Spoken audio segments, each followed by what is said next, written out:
Bonjour et bienvenue au rendez-vous deuxième et troisième cycle de l'Université du Québec en Abitibi-Témiscamingue. Je me nomme Jessica Gagnon et je suis agente de recrutement pour l'UQAT. Aujourd'hui, c'est avec plaisir que j'animerai cette séance d'information portant sur la maîtrise en administration des affaires, qu'on appelle également le MBA pour cadre. Et je serai en compagnie de M. Ahmed Marfar. M. Marfar qui est à distance actuellement.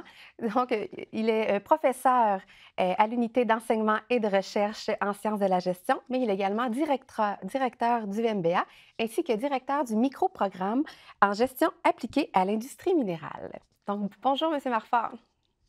Bonjour Jessica. Avant de débuter la séance, j'aimerais vous rappeler qu'en étant présent aujourd'hui, présent et présente, vous pourrez bénéficier d'une admission sans frais. Donc, je vais pouvoir vous déposer une demande d'admission sans frais. Je vais pouvoir vous donner plus de détails à la fin de la séance. De plus, c'est également possible de poser vos questions en utilisant l'outil questions-réponses qui est situé au bas de votre fenêtre Zoom. Donc, en inscrivant vos questions, nous allons pouvoir les poser plus tard à M. Marfort. Donc, voilà. Pour débuter la séance, j'aimerais, M. Marfort, vous demander, selon vous, quelles sont les bonnes raisons de faire un MBA?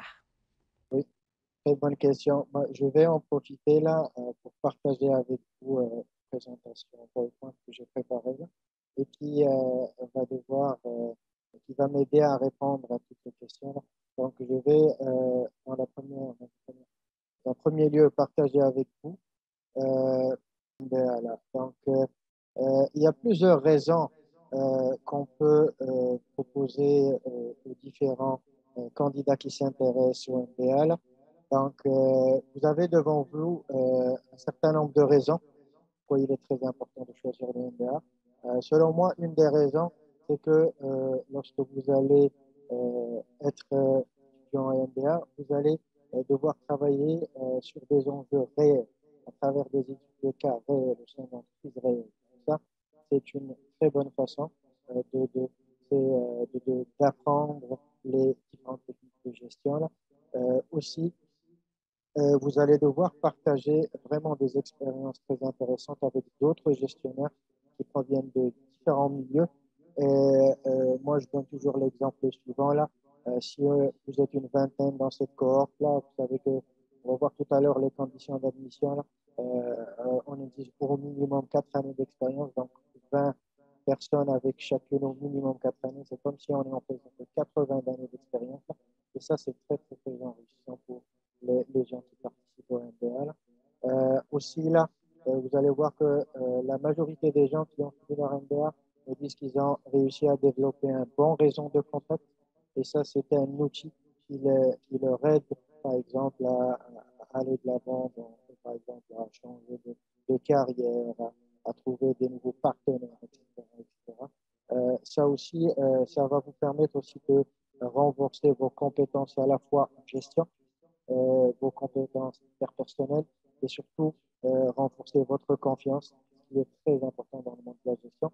Et une dernière bonne raison que je présenterai, c'est le fait de bénéficier de la renommée des 3 lettres MBA, là, qui est vraiment un avantage concurrentiel et qui est considéré par bon nombre de personnes comme un bon accélérateur. Super. Et puis, quels sont les objectifs qu'on peut atteindre? Quels sont les objectifs du programme du MBA? Oui, oui. Voici là, il y a plusieurs objectifs, mais là, vous avez les 3 principaux objectifs. C'est un programme qui vous permettra de bien développer vos habiletés et vos connaissances dans le monde de la gestion et des organisations. Donc, vous allez, une fois le programme terminé, vous allez être, vous allez avoir toutes les capacités pour assumer des responsabilités supérieures au sein de votre organisation et de devenir des gestionnaires très polyvalents dans pratiquement la plupart des fonctions au sein d'une entreprise. Et ça va, bien sûr, vous aider à bien progresser dans les nouvelles formes d'entreprise. Là. Je peux vous dire là que le programme actuel qu'on offre là, c'est un nouveau programme qui date, qui a été réformé et c'est un nouveau programme qui est présenté depuis 2 ans. Donc, on a toutes les théories, tout ce qui porte sur les nouvelles formes d'entreprise, les nouvelles façons de faire les choses, etc. Donc, le programme est très à mise à jour là, et ça va vous permettre d'augmenter vos compétences au niveau de la gestion. Et puis, dans ce cas-là, on peut dire aussi que ça fait partie des avantages sur le marché du travail, en fait, pour les futurs étudiants. Oui, oui, ça, c'est très reconnu dans le marché du travail, là. Obtenir un diplôme MBA est considéré comme un avantage concurrentiel lorsque vous voulez aller dans le marché du travail, surtout pour des postes stratégiques, des postes de cadre. Et puis, lorsqu'on parle du MBA, en fait, avec la maîtrise, les maîtrises, les gens peuvent penser que c'est des maîtrises de recherche, mais dans ce cas-ci, ça se trouve être une maîtrise professionnelle. Est-ce que vous pouvez un peu nous expliquer la différence entre la maîtrise professionnelle et la maîtrise qui est plus axée sur la recherche? Effectivement, là, on a 2 sortes de maîtrises qu'on peut offrir, par exemple, au sein de notre département. Le MBA est une maîtrise professionnelle, c'est-à-dire que c'est une maîtrise qui permet aux gens de connaître la réalité des entreprises de gestion. Là. Donc, par contre, au niveau des maîtrises recherche, c'est des maîtrises qui sont beaucoup plus, disons, je dirais à une personne qui veut s'orienter dans le domaine académique, par exemple devenir professeur ou chercheur, là, c'est beaucoup plus, le profil est beaucoup plus pour les maîtrises de recherche où on va devoir choisir un thème de recherche pour qu'on puisse améliorer, par exemple, nos connaissances approfondies sur un thème bien spécifique. Là. On veut, par exemple, par la suite, devenir un chercheur dans une université, un professeur d'université. Donc, c'est les principales différences. Là. Quelqu'un qui veut beaucoup plus évoluer dans le monde des entreprises, atteindre des postes de cadre supérieur, être un gestionnaire chevronné, là, au niveau des entreprises, là, ça va être beaucoup plus le programme de MBA qu'on va lui. Parfait. Et puis, au niveau du cheminement, euh, quel cheminement attend nos futurs étudiants, futures Oui, étudiantes pour ceux à qui, l'année? qui vont prendre la décision d'aller de l'avant, là, vous avez devant vous le plan de formation. Grosso modo, c'est 2 années et demie de formation, là. Donc, c'est 5 sessions ou 5 modules. Chaque session, vous avez 9 crédits, c'est-à-dire 3 cours. Et les gens vont beaucoup plus assister à des cours en fin de semaine, les vendredis, samedis et dimanches, à raison de 6 heures de cours par jour. Là. Et c'est une fois par mois pendant une session. Là.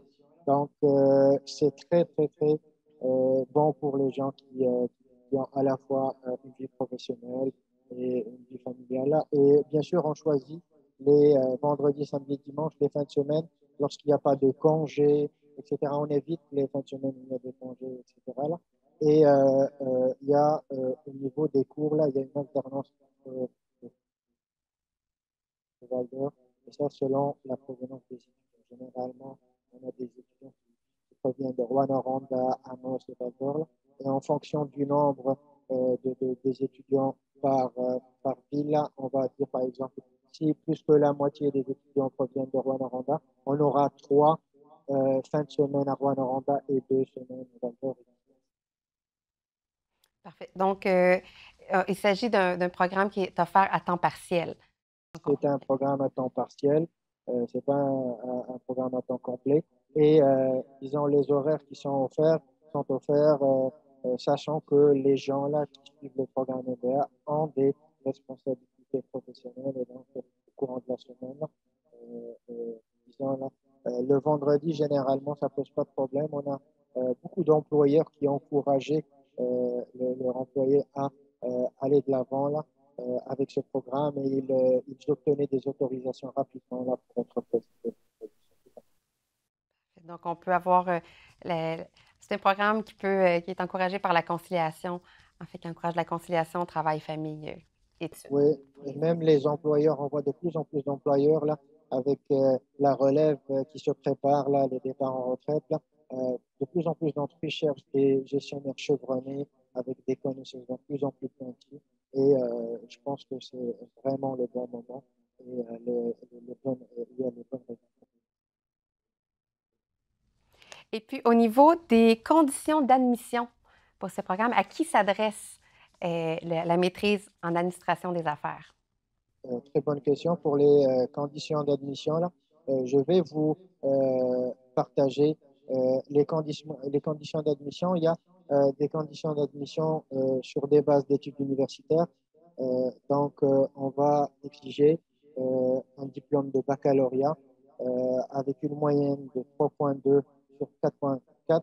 Lorsque la moyenne est de 3,2 sur 4,4, là, on va exiger 4 années d'expérience professionnelle pertinente en gestion. Lorsque la moyenne du baccalauréat se situe entre 3 et 3,2, ça va être 5 années d'expérience professionnelle. Une moyenne entre 2,8 et 3, ça 6 années.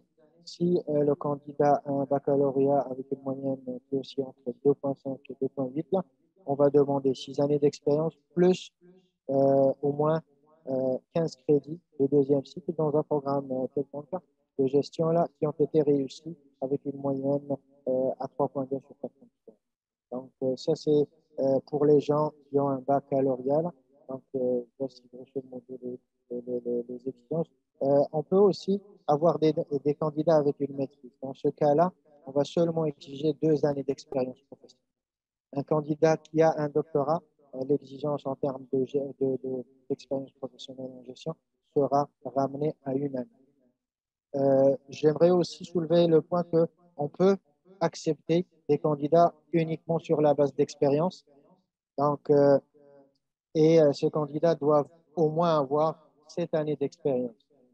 Il est très important de comprendre que les candidats qui vont être acceptés sur la base d'expérience ne vont pas, disons, représenter plus que 10% de l'accord. Par exemple, je donne un exemple. Si on a 20 personnes qui ont été acceptées pour commencer le programme, on aura 2 jusqu'à 3 maximum qui vont être choisis sur la base d'expérience. Donc, c'est des conditions qui sont exigées parce que c'est un programme aussi qui est offert à l'UQAM, donc en partenariat avec l'UQAM, donc c'est des exigences au niveau de cette base d'expérience qui réduit le nombre de candidats.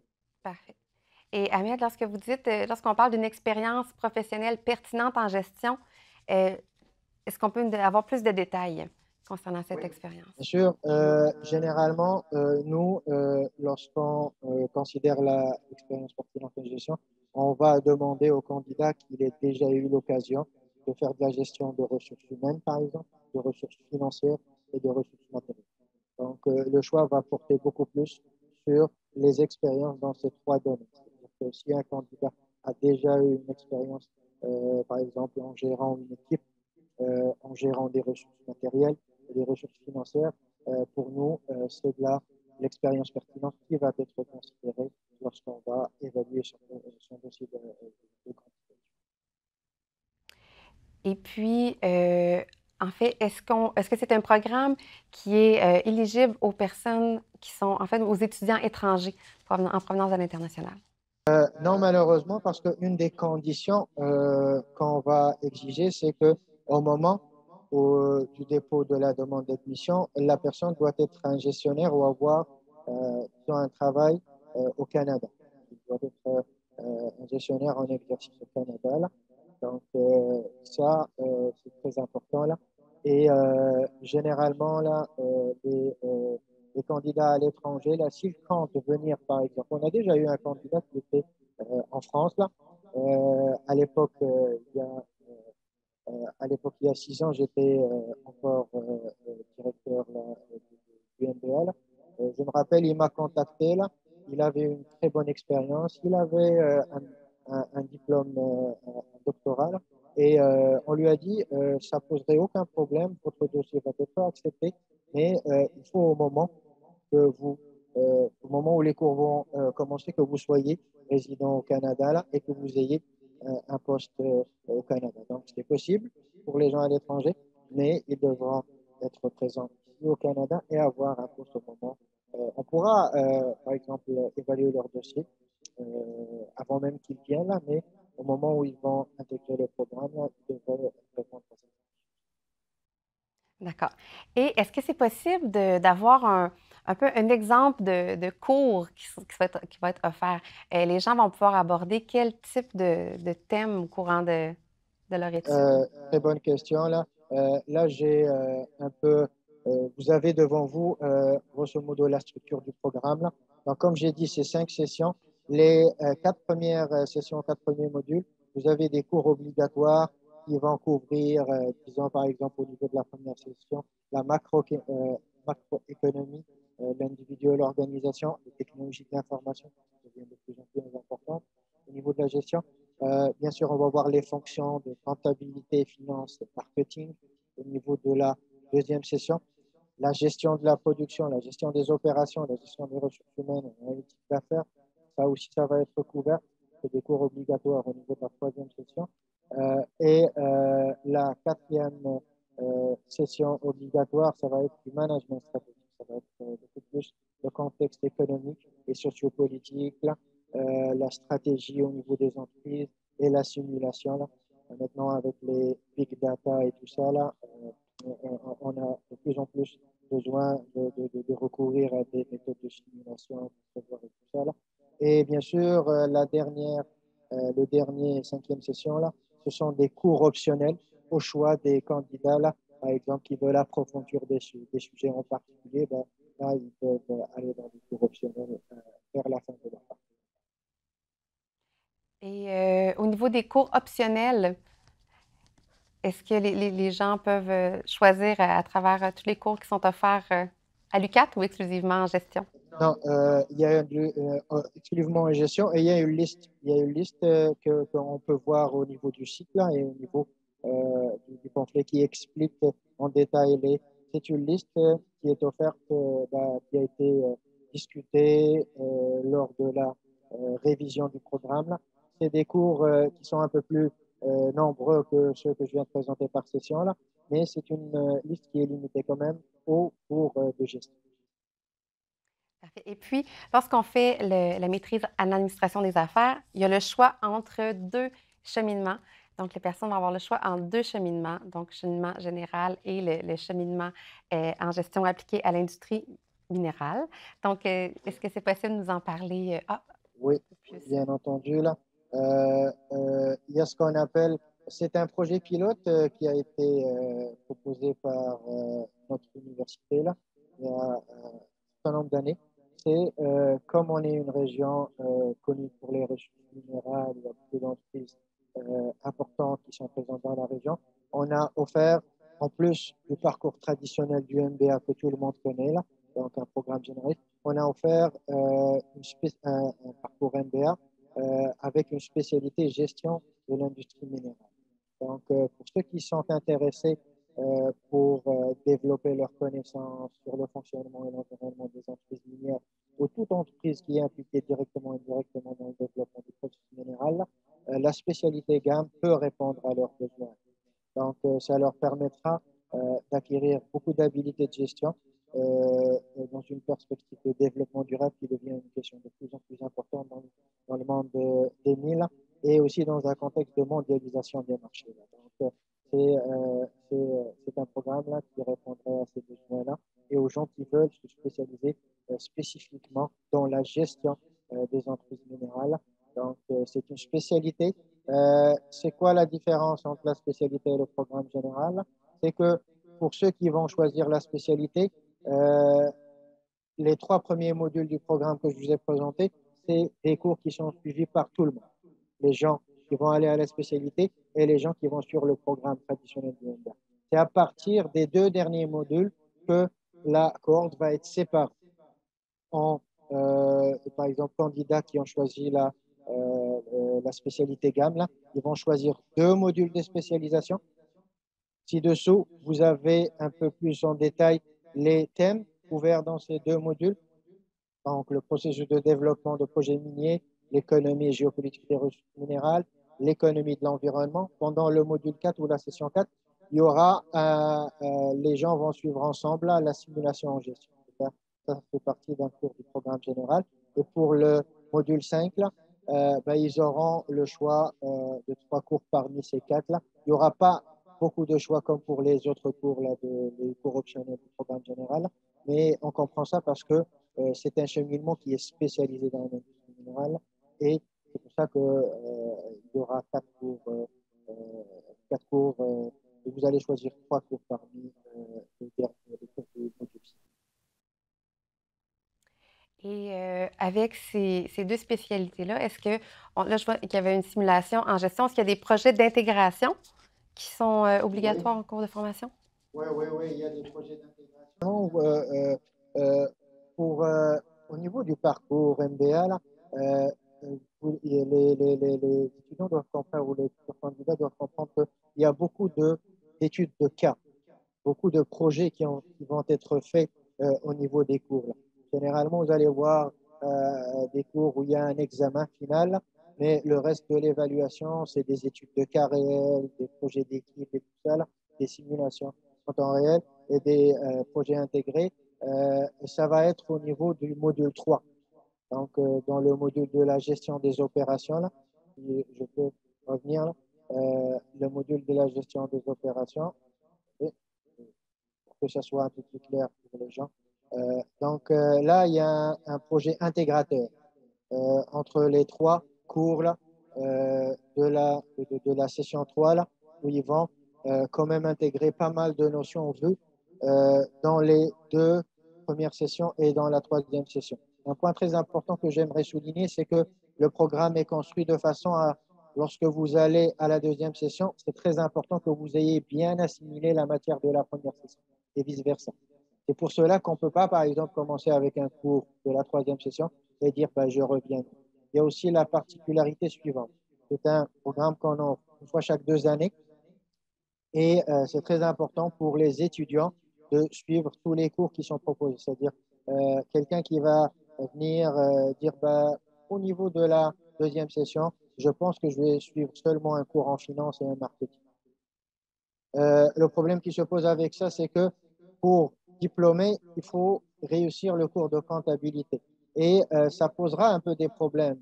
Vous n'aurez pas vu des notions ici importantes qui vont être utilisées dans les prochains cours. Et aussi, ça c'est un point. Et l'autre point, c'est que vous devez attendre 2 années pour reprendre le cours de comptabilité. Vous pouvez le reprendre, par exemple, à l'UQAM, mais ça, il faut se déplacer à Montréal. Donc, c'est ça les difficultés. C'est pour ça qu'on conseille toujours aux candidats que lorsque vous décidez d'aller là-dedans, là, au niveau du MBA, là, c'est très important de respecter le cheminement et de suivre tous les cours qui sont offerts. Parfait.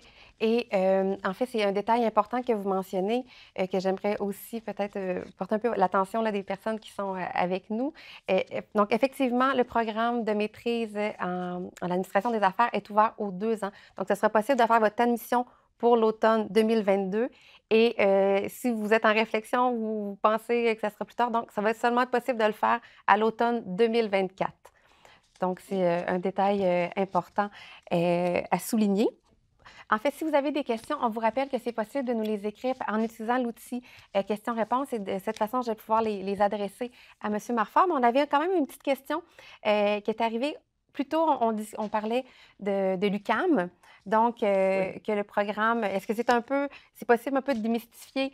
En fait, le diplôme va être émis par l'UQAM, mais c'est possible de faire les études à l'UQAT. C'est bien ça? Oui, oui, effectivement. Pour mieux expliquer, normalement, le programme qui est offert chez nous, c'est un programme qui a été monté à le programme de l'UQAM et on a créé un partenariat avec l'UQAM.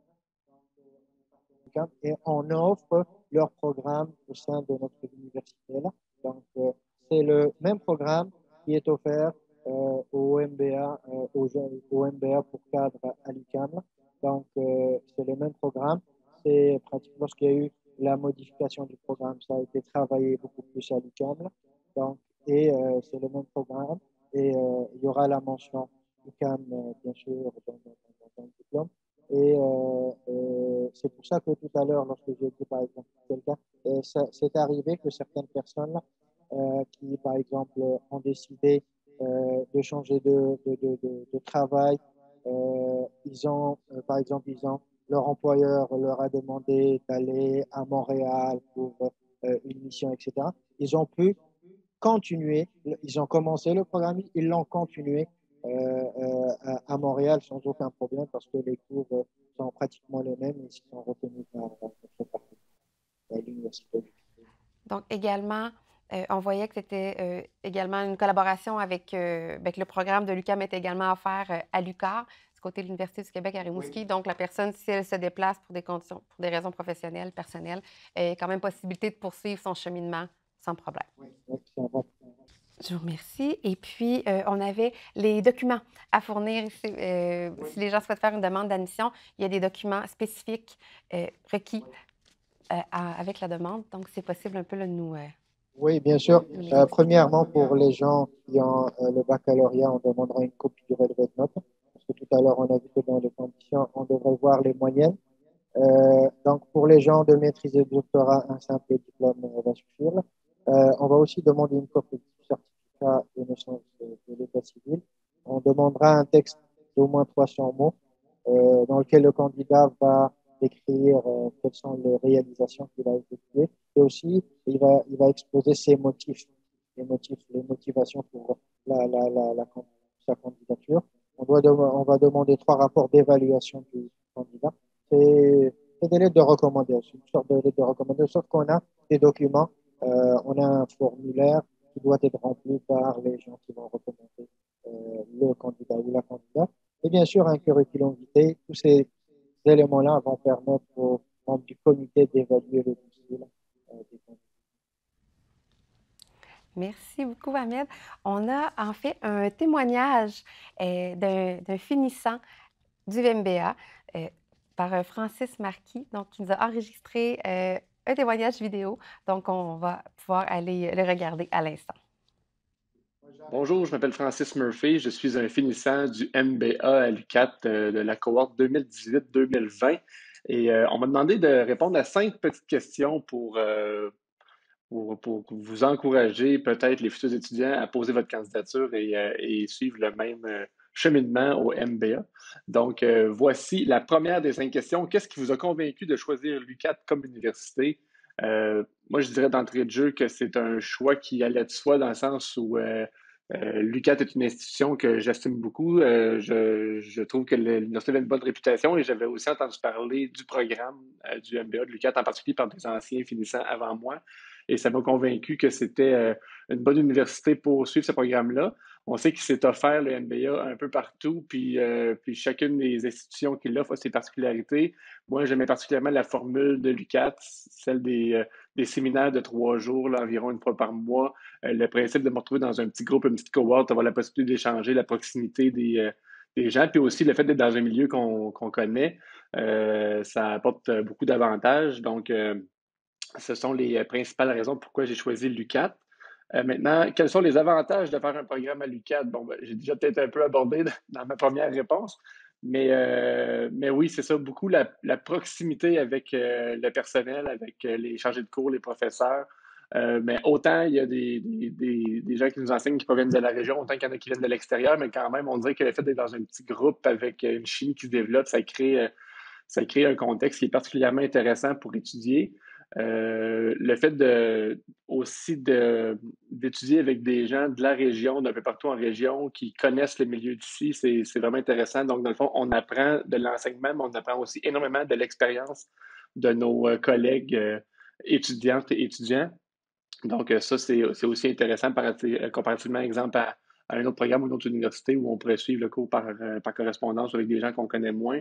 Il y a vraiment quelque chose de presque familial là, dans le fait de suivre le MBA à l'UQAT. Maintenant, comment est ou a été votre expérience? Bien, évidemment, je ne serais pas ici pour vous en parler si ça n'avait pas été une bonne expérience, mais non seulement c'était une bonne expérience, je dirais même que c'était une excellente expérience. Sans vouloir trop beurrer, je dirais que le MBA est sûrement une des choses les plus intéressantes que j'ai faites dans ma vie. Ça a l'air gros dit comme ça, là, mais c'est sincère. J'ai vraiment, vraiment, vraiment apprécié l'ensemble des cours comme le contexte dans lequel ça s'est fait. Et malgré le fait que dans notre cas, ça a commencé en personne, en classe, mais ça s'est terminé en Zoom à cause de la pandémie, ça reste que c'est quelque chose qui transforme réellement. Ce n'est pas simplement d'aller s'asseoir dans une classe pour suivre des cours puis remettre des travaux. Là. Il y a vraiment une transformation qui se fait, autant au niveau personnel que professionnel quand même. Puis je l'ai beaucoup entendu de mon entourage aussi, là, à quel point, dans le fond, le MBA vient changer notre façon de travailler, de voir la gestion différemment. Là. Donc, c'est vraiment intéressant. Je suis vraiment fier de l'avoir accompli. Je suis fier de l'avoir fait parce qu'on sait que c'est quand même exigeant, les compléter de maîtrise. On parle quand même d'un cheminement qui est intensif, qui est condensé. Donc, c'est beaucoup de travail. Euh, la fierté, c'est de l'avoir fait aussi avec un travail à temps plein, avec une vie de famille, des jeunes enfants, mais en même temps, c'est le fun parce que ça vient prouver que c'est accessible, que c'est réalisable, que vous êtes tous et toutes en mesure de le réaliser vous aussi. Puis finalement, la dernière question, quel conseil vous donneriez aux personnes qui hésitent à faire le saut? Moi, je dirais, ouais, on dirait que la réponse est dans la question, je dirais de ne pas hésiter. Euh, Personnellement, j'ai longtemps jonglé avec l'idée de m'inscrire au MBA. Je pense que j'ai sauté 2 périodes de mise en candidature avant de finalement me botter le derrière pour y aller.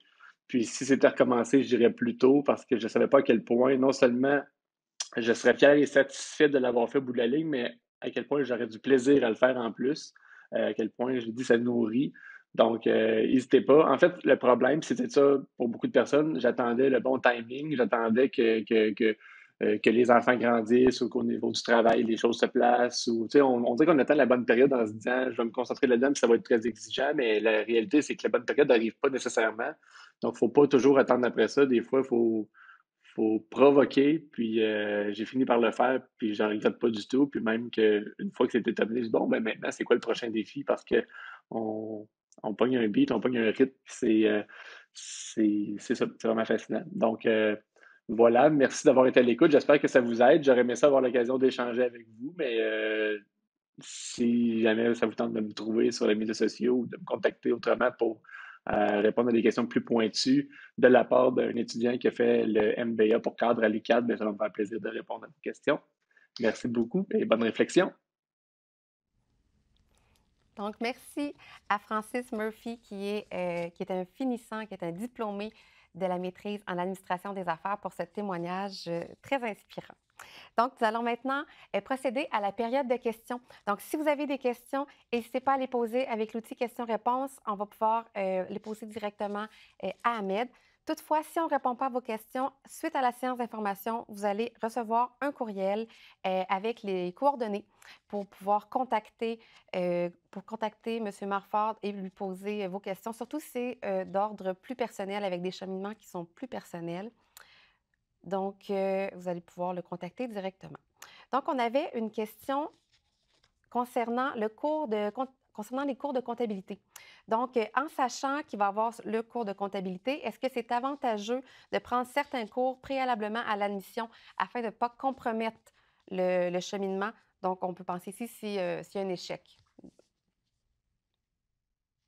Je n'ai pas très bien compris la question là. Le cours de comptabilité, c'est très important de suivre tous les cours normalement, tous les cours qui sont proposés. Nous, au niveau du au niveau du comité, là, les membres du comité, lorsqu'ils vont recevoir les dossiers de candidature, ils vont voir est-ce que il y aura lieu de demander des cours d'appoint. Par exemple, est-ce qu'on va proposer par exemple, aux candidats ou aux candidates de suivre des cours d'appoint en fonction du dossier qu'on a. Généralement, les cours d'appoint là, sont beaucoup plus orientés vers des cours de statistiques et de mathématiques financières. Donc, on ne va jamais demander un cours d'appoint en comptabilité. Quelqu'un qui n'a jamais suivi de cours de comptabilité, il est capable de suivre le cours qui est proposé en comptabilité et de le réussir. Je vous rappelle que le MBA là, ne va pas vous rendre un spécialiste dans tous les thèmes que je vous ai présentés. Et vous allez être au courant de tout ce qui se fait dans ces thèmes-là de manière générale. Donc, vous aurez une idée. C'est comme une sorte de programme général. Vous aurez une idée sur quoi la fonction comptabilité au sein d'une entreprise, une vision d'un gestionnaire. Parce que le gestionnaire que vous allez devenir une fois que vous allez avoir votre MBA, vous n'allez pas vous occuper des opérations comptables et tout ça. Là. mais vous serez en mesure de bien parler à vos comptables qui s'occupent de ça au niveau de l'entreprise. Donc, c'est pour cela que je ne pense pas que c'est un problème pour quelqu'un qui s'inquiète que la comptabilité va être compliquée pour moi et ça. Non, vous serez capable de, si vous travaillez, vous faites des travaux et vous assistez aux séances et faites le effort nécessaire, de bien le réussir. Et si on va vous demander des cours d'appoint, ça va être beaucoup plus au niveau des statistiques, au niveau des mathématiques financières, parce que c'est une base pour pas mal de cours qui sont là-dedans. Et je tiens aussi à préciser un point important.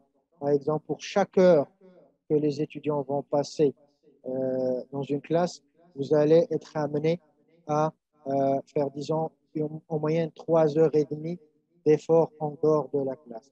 Par exemple, vous allez avoir 5 fins de semaine là, par chaque session. Il y a donc 6 heures là, pour chaque cours. Là.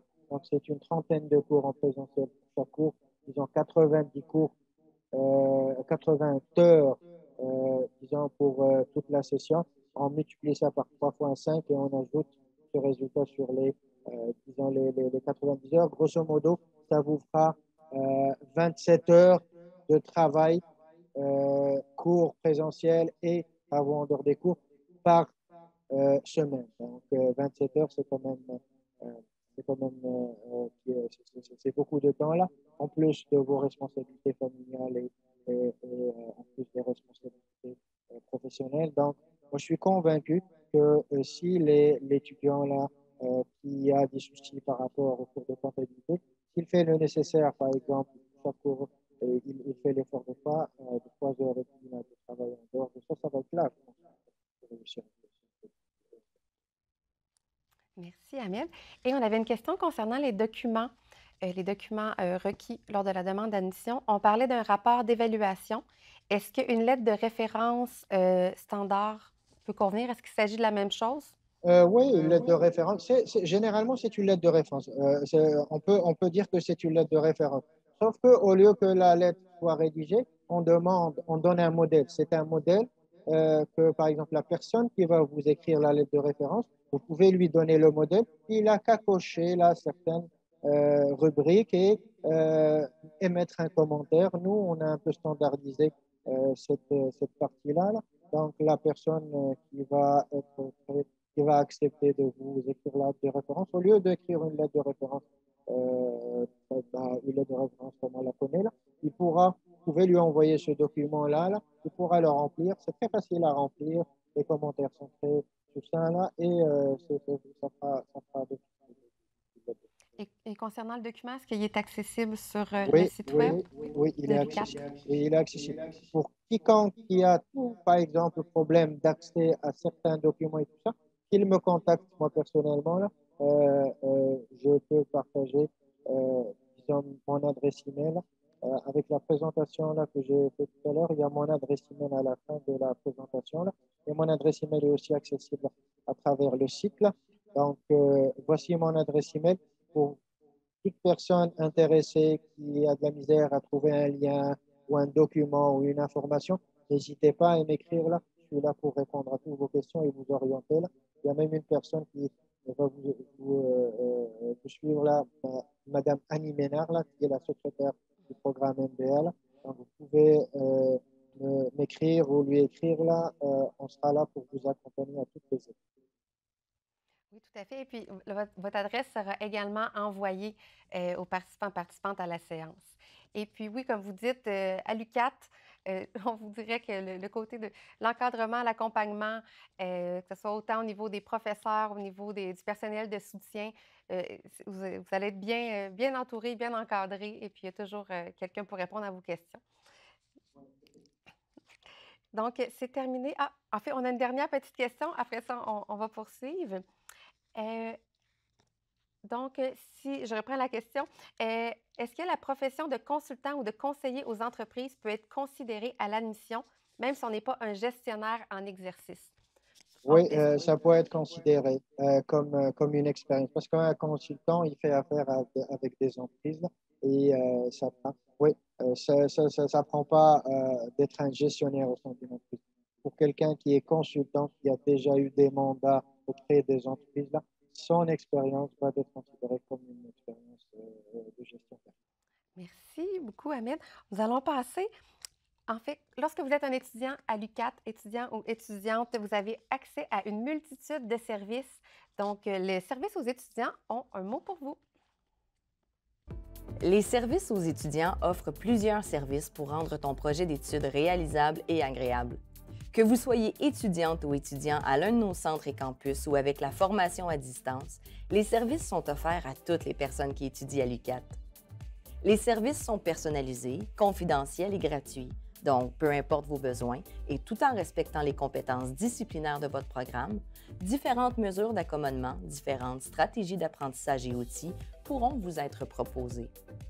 À l'UQAT, il est possible de s'impliquer dans la vie étudiante, dans l'asso étudiante ou dans d'autres comités. Nous sommes une université à taille humaine. Vous avez donc une chance unique de faire votre marque. En étudiant à l'UQAT, vous pouvez facilement partager vos idées et démarrer de nouveaux projets. Il n'y a pas meilleur lieu pour se dépasser et tenter de nouvelles expériences que l'université. Si vous avez des questions sur les services offerts, visitez le site web section Services.